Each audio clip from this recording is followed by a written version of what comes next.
శ్రీకాకుళం జిల్లా కోటబొమ్మాళి మండలానికి చెందిన ఆయన కొంతకాలంగా బీపీ, బ్రాంకియల్, ఆస్తమా అదేవిధంగా కిడ్నీ వ్యాధులతో బాధపడుతున్నారు. 2 ఏళ్లుగా హైదరాబాద్‌లోని నిమ్స్‌లో డయాలిసిస్ చేయించుకుంటున్నారు.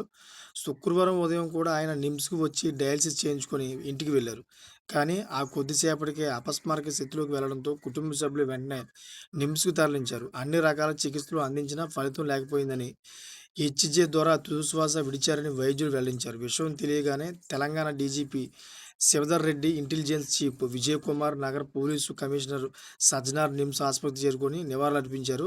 అయితే దొర భౌతికాయాన్ని బంజారాహిల్స్ రోడ్డు నంబర్ 3లోని ఆయన నివాసానికి చేర్చారు. శనివారం మధ్యాహ్నం 12 గంటలకు అంతిమ సంస్కారాలు నిర్వహించారు.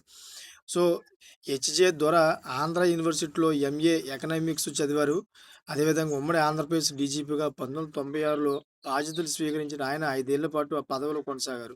ఆ తర్వాత సీఏఎస్ఎఫ్ సెంట్రల్ విజిలెన్స్ కమిషన్‌లో బాధ్యతలు నిర్వహించారు. హైదరాబాద్ పోలీస్ కమిషనర్‌గా, ఏపీ సీఐడీ చీఫ్‌గా పనిచేశారు. నక్సల్స్‌పై ఉక్కుపాదం మోపడానికి దొర ఆధ్వర్యంలోనే అప్పట్లో గ్రౌండ్స్ విభాగం ఏర్పడింది. అప్పటి ఉమ్మడి ఏపీ సీఎం చంద్రబాబుకు దొర అత్యంత నమ్మకస్తులని పేరు కూడా ఉంది. నక్సల్స్ ఉద్యమాన్ని అణచివేయడానికి అప్పట్లో దొర గ్రామ స్థాయిలో ఇంటెలిజెన్స్ నెట్వర్క్‌ను బలోపేతం చేశారు.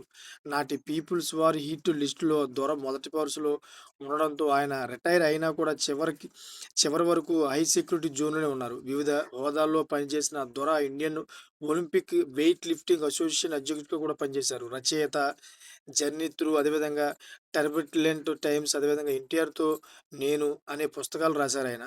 చూసారు కదా! ఈ విధంగా అయితే ఆయన ఎన్నో సేవాక్రమాలు చేసి ఉమ్మడి ఆంధ్రప్రదేశ్‌లోని ఎన్నో పథకాలు అంటే ఎన్నో ప్లానింగ్‌లు వేసుకుంటూ వచ్చారు. అదేవిధంగా సీఎం చంద్రబాబు నాయుడు గారు కూడా ఆయనకి నివాళులర్పించారు.